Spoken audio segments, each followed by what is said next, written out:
So today I woke up and I had horrible breakouts on my chin area and some redness around my nose. And the truth is, a breakout isn't the end of the world and it doesn't have to ruin your day. But instead of piling on your full coverage foundation, I can show you today how to make some tweaks in your skincare and how to layer up your products to achieve a really even complexion that still looks healthy and that still is able to breathe. And let's jump right into it. So the first thing I want to show you is how I adapt my skincare routine to breakouts or these kinds of situations. So I'm gonna start off with niacinamide and zinc serum, and this will help to first of all tighten my pores and it will control oil production, which I obviously have around my chin area. And this is a really good product to use if you have an oily T-zone like I do. I feel like it is a little bit dehydrating, so I'm only using like 1.5 drops, and then I press this into my T-zone, my nose, around my pores and on my chin area. And I've noticed a huge difference. This also sort of brightens the areas where I have spots. So it is a really nice product to use when you suffer from breakout. Because my cheeks are drier than usual because it is winter, I'm going to take my favorite moisturizer. I've had this for 10 years now. It's the Skin Smoothing Cream by Dermalogica. And I will add 1 generous drop of hyaluronic acid, which will help to hydrate my face. And after I massage this into my cheeks, I will just pat this on my forehead, my nose, my chin, and into my neck. And to depuff my skin, I will use a facial roller. This will not only help my skin to absorb all the products I've just used, but also with lymphatic drainage and overall skin tightening and depuffing. If you have a few extra moments, it is a really nice step to finish your skincare routine with. Don't forget your neck. So this was my skincare routine. Now I'm going to start with my actual makeup. What I really like using is a combination of my tinted moisturizers, the NARS one and the Bare Minerals Complexion Rescue. This one I really like for coverage and it gives my skin a really nice tint. And the Bare Minerals one, it sort of helps balance out the shade of the NARS one because the NARS one is very yellow. And second of all, it gives my skin a really nice glow, and together they're amazing. And I use a pea size amount each.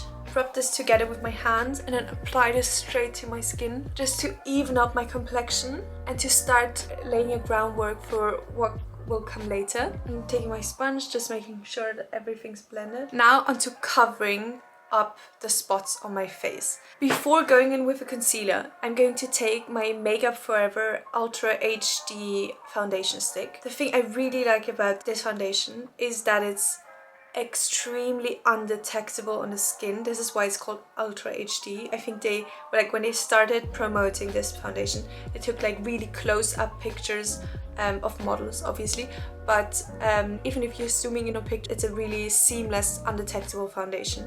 It's almost empty because I really like it, but it's high coverage, so I will only apply it wherever I need it.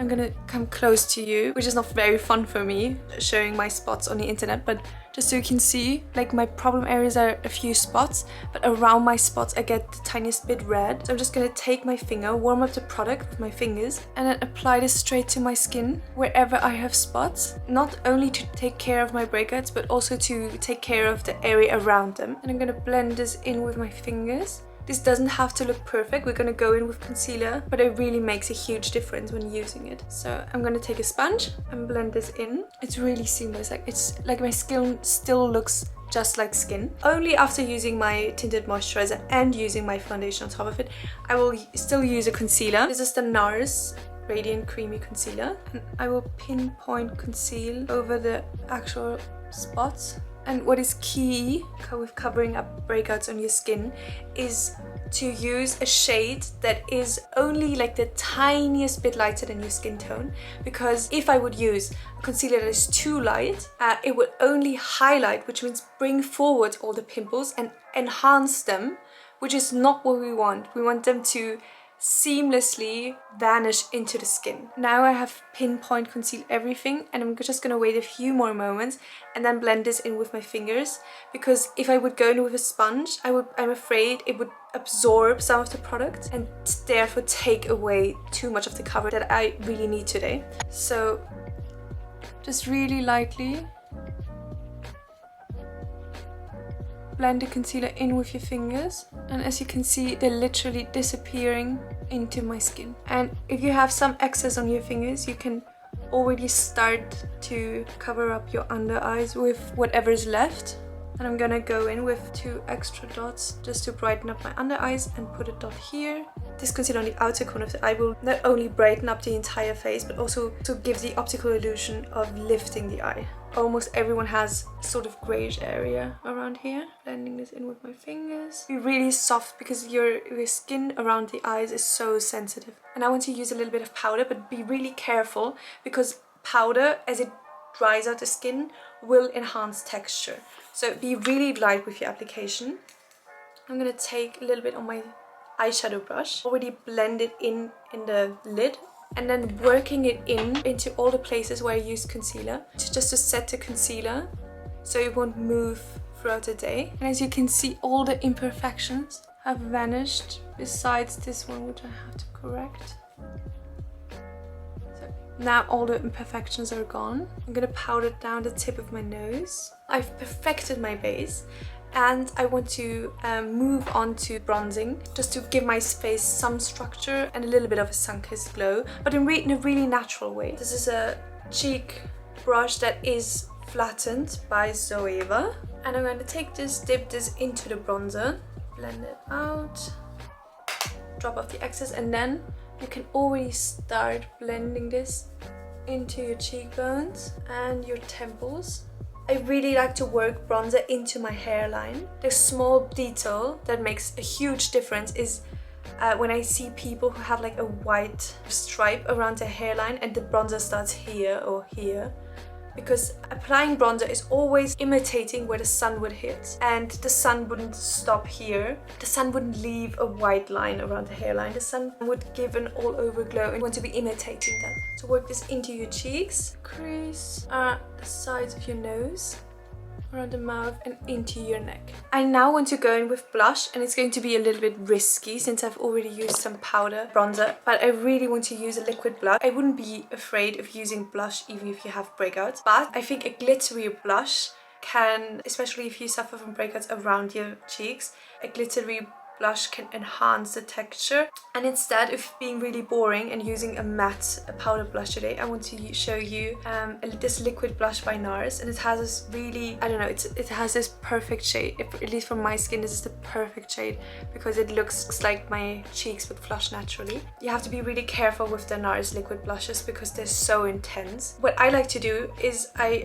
one drop on my hand, and then you have to act really quickly. So I would do one cheek after the other. So I'm going to start with this cheek and make a few dots, and then quickly blend this in with a kabuki brush, and it gives the skin the finish as if you would naturally flush. I really like to use a kabuki brush because it really like grabs onto the product and moves it really well.